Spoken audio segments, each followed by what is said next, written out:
Good day, ma'am. I'm Catherine Tracy Orturia, your student nurse from Columbus College. For verification lang po, ma'am, may I ask for your name, birthday, and age? My name is Caroline Orturia. My birthday is on February 10, 2006, and my age is 19 years old. So I will perform a quick check for your brain and nerve function. This helps to see how well your muscles, your senses, and your reflexes are working po. I just need your cooperation now, okay? Okay po. So I'm just gonna wash my hands to avoid any spread of microorganisms.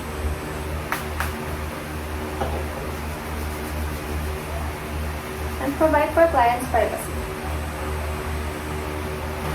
Okay, before I begin, I'm just gonna ask a few medical history po, ma'am. Is that okay? Do you feel any pain in your head, back, or arms and legs?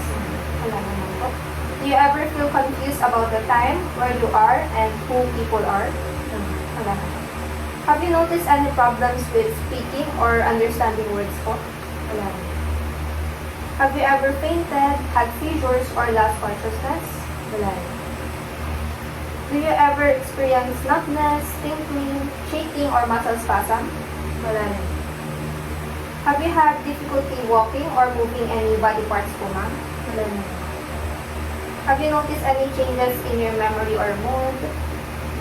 Wala na. Last question, ma'am. Have you experienced any changes in your sense of smell, vision, taste, touch, or hearing? Wala na. Wala naman po. Okay. Now, I'll begin the assessment po. I will just hold some objects po and kailangan niyo pong ma-identify kung ano po ito. Okay po? What is this po? Permit. Ito po. Clam. Last object po. Power bank. So, I'm just gonna ask you to read some few words po, ma'am, and identify kung ano po yung nasa picture. The kids laugh while they play.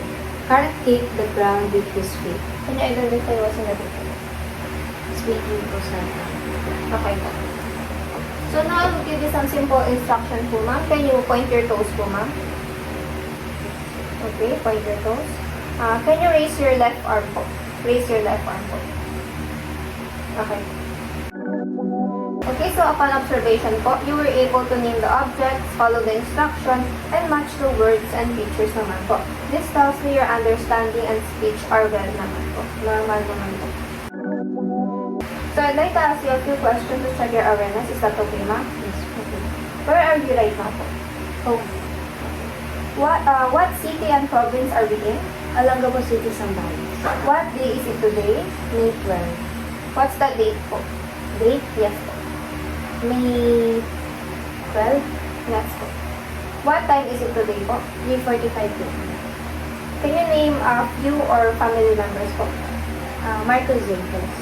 And Zinaida Calix. okay po. So rationale, so you know the time, where they are, and what day is it today. That's why your orientation is normal po. Now, ma'am, I will ask you to repeat some few numbers po, ma'am. Is that okay? 094. 094. Okay, I will just add a few digits na po, ma'am. 0945 100 167. Ito lang po. 0945-100-1067. Okay po, ma'am. Now, I will say some numbers po again, but you will say it backwards naman po, ma'am. Okay? 941. 149. Okay po. Now, I will tell you some three simple words po, ma'am. And please remember them because I will ask you again po few minutes later po. Okay, ma'am? So, the words, the simple words that I will tell you po is lipstick, blush, and powder po. Lipstick, blush, and black. Ano? Lipstick, blush, and powder po. Okay, ma'am? So, remember that lang po. I will ask it later po again. Okay. Okay, so few minutes past po, ma'am. I'm just gonna ask again kung ano po yung three simple words po na sinabi ko sa inyo. Blush, lipstick, and powder. Okay po, ma'am.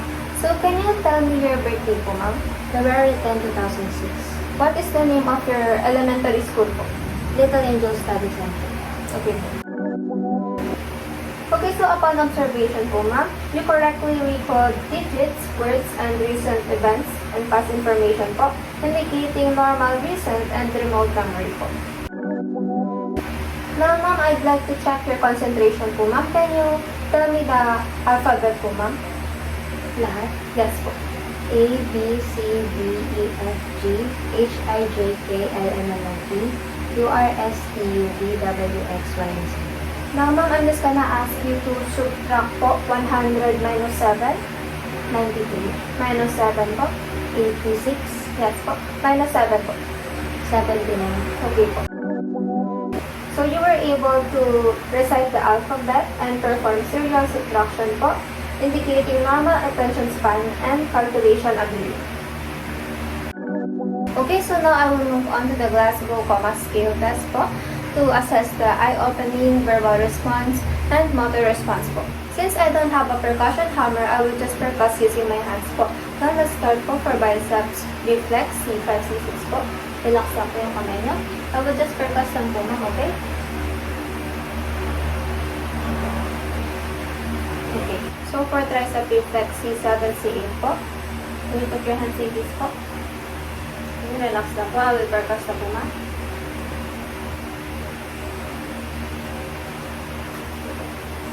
For brachioradialis, C5, C6 naman po. Can you fix your, posture po? I will just percuss na po. Chill lang po. Okay po.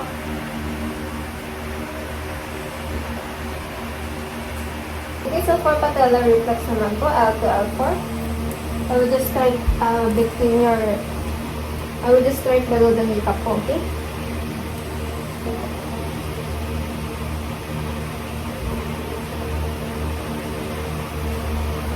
For Achilles reflex as well as 2 po, I will just slightly dorsiflex the foot po, ma'am. Okay? Patong nyo na lang po dito. Yes. I will just hold this, ma'am, and I will percuss po sa likod po ng paano po, okay? I will begin na po.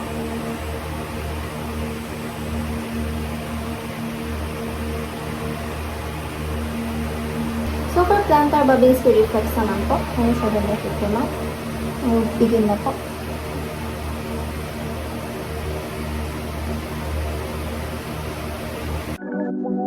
So, upon observation, the patient scored 15 on the Glasgow Coma Scale, indicating full consciousness with normal eye, verbal, and motor responses po. So, now, ma'am, for gross motor and balance test, can you please stand up po, ma'am? I will ask you to walk back and forth po, ma'am. Naka-open po yung eyes, then next po is naka-close naman po. Okay po, start po kayo.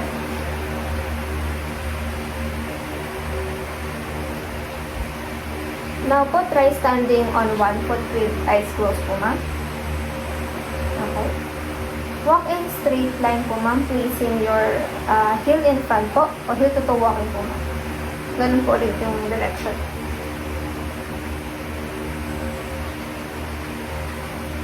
Now naman po, ma'am, toe and heel walking naman po. Back and forth po ulit.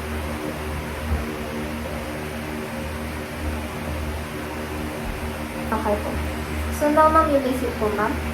We will be performing the 5 motor test po, or yung mga upper extremities po natin. So, first po is yung finger to nose test. Can you stretch your arm po out, ma'am? Okay po, ma'am. And touch your nose with each hand po quickly. Touch your nose po with your hand quickly po. Kabila po. Quickly po.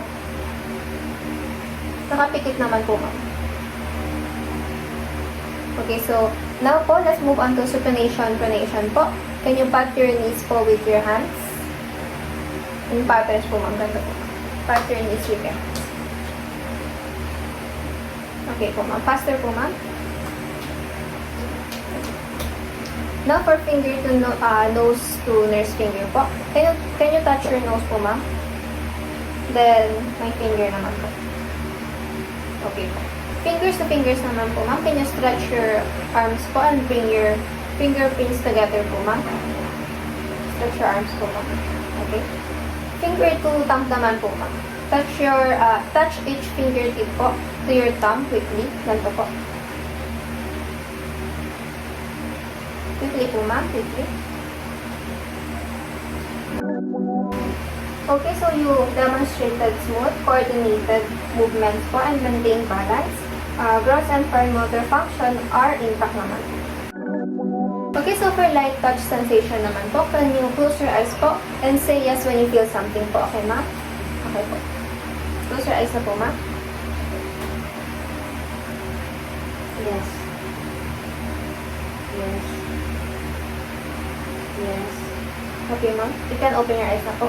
Can you point to where I touch you po ma? Using the cotton. Forehead, hands, and salute. Okay. So for pain sensation naman po, can you close your eyes, say sharp, dull, or don't know when you feel this po ma'am, okay? Okay po ma'am.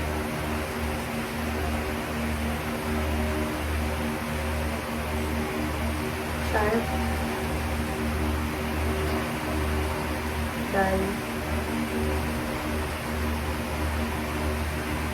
Sharp. Okay.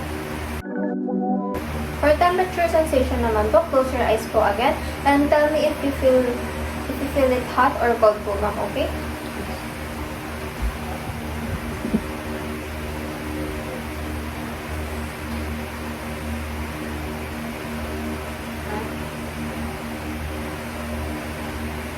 Cold. Position or kinesthetic sensation naman po, can you close your eyes again ma'am? And tell me if your finger or toe is up, down, or straight po ma'am, okay? Close your eyes po ma'am. Can I borrow your hands po ma'am? Up. Down. Up. Down. Okay po. For rationale po, the patient is accurately identified by touch, pain, temperature, and limb position indicating intact and symmetrical sensory function po. Okay, so for tactile discrimination test, I will ask the patient to close her eyes during this test po. So now, can you close your eyes po ma'am? First that I will do is the 1 and 2 point discrimination po. So tell me po ma'am kung 1 point lang po yung pag-touch ko sa inyo or 2 points po, okay ma'am? 1. 2. For stereognosis po, tell me what object is in your hand po ma'am. Close your eyes and can you put your arms like this po. Okay po? Adapter. Okay po.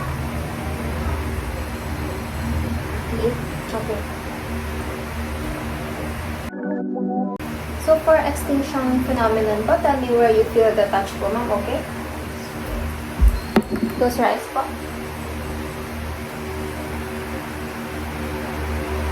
Saan ko po kayo nahawakan? Sa balik. Close your eyes lang po. Saan ko po kayo nahawakan? Sa tip. Okay. Last po. Saan ko po kayo nahawakan? Ears. Okay. For rationale po, you correctly identified the objects, touch locations, and point discrimination po, indicating intact cortical sensory function. So for documentation po, rest assured that your findings po, any of your findings will be confidential po to me and the physician po.